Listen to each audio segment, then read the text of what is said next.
menurut saya Ahok itu sumber konflik. Bangsa ini akan konflik, tidak akan berhenti kalau Ahok tidak. Maka itu. Dan sampai sekarang. Sampai sekarang. Makanya Ahok itu harus kita habisi. Itu sudah pakainya fiqhus siyasah namanya. Fiqhus siyasah. Jadi memang harus diselesaikan. Assalamualaikum warahmatullahi wabarakatuh. Pak pemirsa, di dalam kehidupan sosial bermasyarakat kita, seringkali satu kasus itu menjadi kasus besar kalau ada tungku di belakang layar yang menggoreng dan memasak sebuah cerita. Kalau itu tidak ada, biasanya peristiwa-peristiwa besar itu bisa hilang bahkan tenggelam. Masih ingat nggak semuanya? Tahun 2017 lalu itu jagat politik di ibu kota ini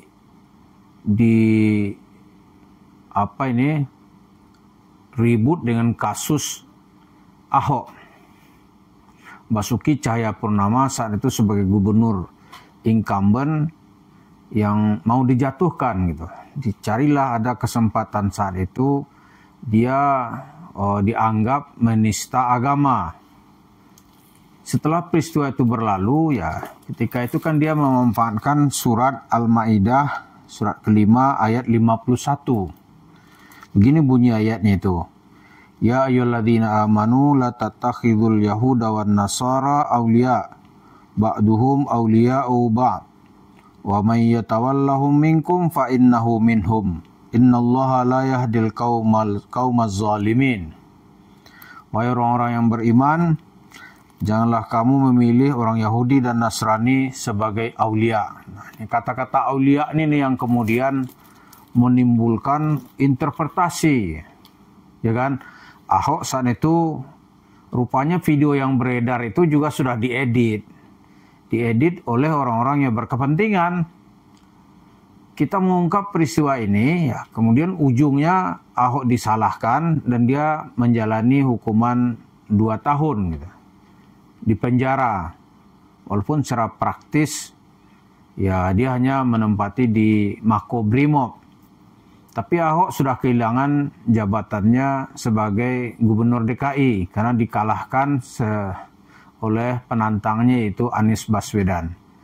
Kita mengungkap peristiwa ini sebenarnya bukan untuk mengungkit masalah lama karena Ahok sudah menjalaninya dan jabatan gubernurnya juga sudah hilang. Jadi urgensinya tidak ada. Tapi apa yang menarik ternyata di belakang cerita itu ada namanya Yusuf Mansur. Yusuf Mansur dengan seorang kiai di saat itu, dia sangat aktif sekali gitu, menyebarkan dan ikut kemana-mana supaya Ahok ini juga dibui lah gitu dengan pasal penistaan agama. Saya betul-betul baca file di belakang, banyak sekali yang terlibat. Pantasan Ahok pada bulan Januari 2024, itu mengungkap dengan banyak gitu. Ini rupanya akhirnya klop dengan video yang nanti yang tadi ditonton di awal gitu. Nah sekarang kalau sebuah peristiwa besar gitu, ada orang yang berkepentingan di belakangnya, peristiwa sederhana bisa menjadi besar. Kata-kata aulia itu dianggap, karena Ahok dianggap jangan percaya orang menggunakan surat Al-Maidah ini, ya kan, untuk ya jangan milih saya lah nanti gitu. Rupanya ini digarap, lahirlah kesepakatan penistaan agama. Nah Yusuf Mansur ini sekarang bisa nggak kita lihat juga peristiwanya, apakah tidak menista agama juga gitu? Apakah dia tidak menista Islam gitu? Lihat aja cerita-cerita Yusuf Mansur. Misalnya cerita Yusuf Mansur ya, ini tergantung ada nggak yang menggarap gitu. Kalau ada yang menggarap ya ini penistaan juga. Peristiwanya apa gitu? Misalnya peristiwanya dia bilang bertemu Nabi di kamar tidur istrinya. Ya kan? Lalu Nabi bilang dalam bahasa Jakarta atau bahasa Betawi, cuk, enggak 2 rakaat dulu. Itu kan Jejak digitalnya ada itu di TV One, ya kan? Nggak ada ini. Kenapa ini tidak diangkat penistaan agama juga gitu kan, penistaan itu. Lalu dia bilang itu Nabi Muhammad ikut di garasi mobilnya. Cuma Nabi Muhammad dari Mekah, dari Madinah sana ke sini, masuk ke garasi Yusuf Mansur, garasi mobilnya, lalu dibawa-bawa gitu.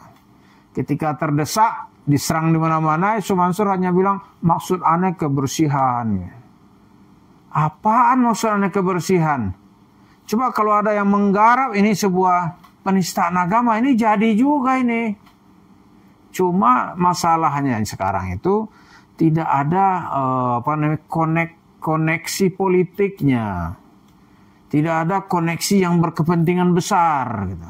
Kalau ada lewat ini, Yusuf Mansur ini sudah layak juga dituduh sebagai seseorang yang menista Rasulullah, menista Islam gitu. Cuma kadang-kadang umat Islam kalau kepada orang lain, sadisnya minta ampun, minta maaf pun orang nggak mau dia. Tapi kalau ada internal Islam gitu, ya kan, internal Islam itu jelas menghina juga sebenarnya. Tapi yang nggak dianggap sebagai sebuah pasal penghinaan, ya kan? Nggak dianggap. Banyak tuh di Jawa itu kitab-kitab yang dianggap kalau didalami betul-betul, oh ini penghinaan gitu. Tapi kan nggak diangkat gitu. Nah, jadi kendala sebenarnya bukan daripada objek material. Kalau objek materialnya ya, kalau ada yang melaporkan Yusuf Mansur bisa itu. Kenalah dia dengan pasal penistaan agama. Karena Nabi Muhammad itu manusia yang paling mulia gitu. Di dalam pemahaman orang Islam. Tidak mungkin Nabi datang ke kamar tidur istri Yusuf Mansur. Itu penghinaan. Tidak mungkin Nabi datang dan masuk ke garasi Yusuf Mansur. Pertama Nabi itu ya, dia sudah meninggal lama. Dan orang meninggal nggak ada yang hidup lagi. Kecuali nanti di Yaumil Mahsyar. Ya kan? Kan itu pondasi keyakinan Islam itu. Pondasi keyakinan Islam. Nah oleh Yusuf Mansur pondasi ini dilecehkan. Jadi kalau Ahok kata aulia aja bisa dia dituduh atau digiring opini ini gitu. Supaya dia dijatuhkan penistaan agama. Malah elemen-elemen MUI sana itu ikut gitu. Supaya Ahok ini harus masuk dalam penjara. Nah, kenapa ketika Yusuf Mansur nggak bisa misalnya nih? Karena memang pertama mungkin orang Islam nggak melihat, oh ini tidak ada serangan kepada Islam. Yang kedua, Yusuf Mansur tidak memegang jabatan politik apapun. Kalau dia memegang jabatan politik, musuh-musuh politik bisa menggorengnya. Ya kan? Cuma kalau kita dari Romong Socena ini melihat dari aspek materialnya saja, ini merendahkan Islam bukan gitu. Sebenarnya kalau dari segi sudut nilai Islam ya itu merendahkan. Yang kedua Yusuf Mansur ini meresahkan. Bagaimana dia nggak meresahkan? Kemana-mana itu yang dia pikirkan bagaimana mempeloroti duit masyarakat. Meresahkan nggak tuh? Maka di mana-mana itu Yusuf Mansur ya pasal demi pasal itu adalah kasus per kasus. Ya cerita Tuhan, cerita Islam ujung-ujung nanti berujung kepada penipuan. Itulah Yusuf Mansur. Ujung-ujung nipu aja. Makanya kalau kamu sekali ketemu teman-teman, ada juga yang ngaku itu, saya sebenarnya sih malu kalau diangkat cerita hidup saya. Saya pernah ketipu oleh Yusuf Mansur loh gitu.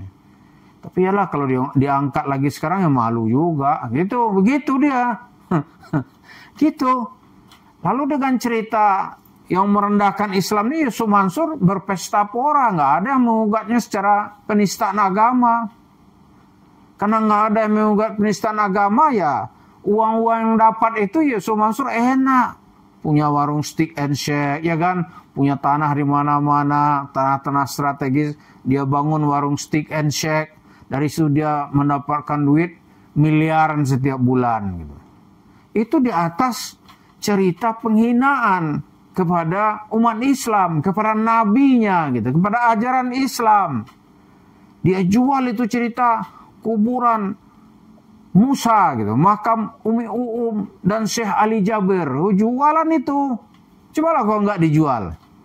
Jadi memang benar kata orang-orang tuh, kalau sebuah peristiwa lalu peristiwanya pure agama atau ada aktor politik di belakangnya.